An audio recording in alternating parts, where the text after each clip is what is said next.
Toubactu officiel bis ni ki tey daal jàpp leen dootu leen amati benn jaaxle si wàllu info bu gaaw te wóor. kon loolu toll ci juróom-ñetti pôle économique ak de développement ñoom bëgg nañ koo jëmbat ci réew mi mu doon loo xam ne day suqali développement bu Sénégal bokk na ci ba tey ci wàllu koom nee nañ dinañ teg benn politique benn ay pexe ngir dox jëm ci xool nu ñuy def ba am sunu xaalisu bopp sunu monnaie bopp ndax xaalis mooy lépp loo góorgóorlu ci wàllu koom te amoo sa xaalisu bopp rek du sotti kon xaalis bii di franc CFA ñoom dinañ xool nu ñuy def ba tàqalikoo ak moom teg fi sunu xaalisu bopp am sunu monnaie bopp loolu ci seen programme la bokk incha allah buñ ci yàlla dimbalee balaa 2029 dinañ ci àgg donte nag mbiru xaalis moom lu xaw a compliqué la lu jafe la xeex bu méttee métti lay laaj ndax mooy dëggi moom sa bopp moo tax du yomb waaye nee nañ dinañ dox jëm ci dinañ teg ay manœuvre ay pexe yoo xam ne dinañ xool nu ñuy def ba am sunu xaalisu bopp te xam nañ ko tamit bind nañ ko ba teg dox jëm ci moo ci des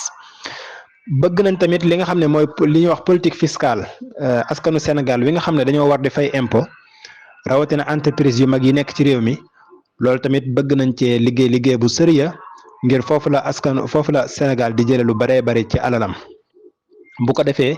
société yu mag yi nga xam ne ñoo waroon di fay Sénégal ay milliards ñu leen ko doon baal loolu tamit ñoom bu ñëwee dinañ xeex ak loolu ba société yi war a fay impôt yëpp di fay impôt ñu bañ leen koo baal ñi nga xam ne dañ doon def fraude fiscale di sàcc di daw bañ a fay impôt loolu lépp ñoom xam nañ ko ndax ñoom sax loolu moo ëpp ci seen xam-xam ay waa impôt et domaine lañ xam nañ bu baax a baax kan ak kan moo war a fay ak lan la war a fay kon loolu ñoom bu ñëwee dina ci taxaw baax a baax pour Sénégal milliards yooyu mu doon perte ci côté yooyu yëpp ñu mën koo récupérer waat bu ñëwee nag secteur privé bi dinañ ko formaliser maanaam li nga xam ne moo nekkoon secteur informel ñu formaliser ko loolu tamit xam naa détails yi du fi xaj daal formaliser le secteur informel gën a dooleel tamit ñi nga xam ne mooy secteur informel bi bu ko defee xëyu ndaw yi tamit lu leen yitteel la bari na ay kuréel yoo xam ne ñi ngi ci réew mi loolu moo leen taxoon jug ñoom nag bu ñëwee kuréel yooyu yépp dinañ ci indi ak coppite def ko mu nekk benn kuréel bu tudd la grande agence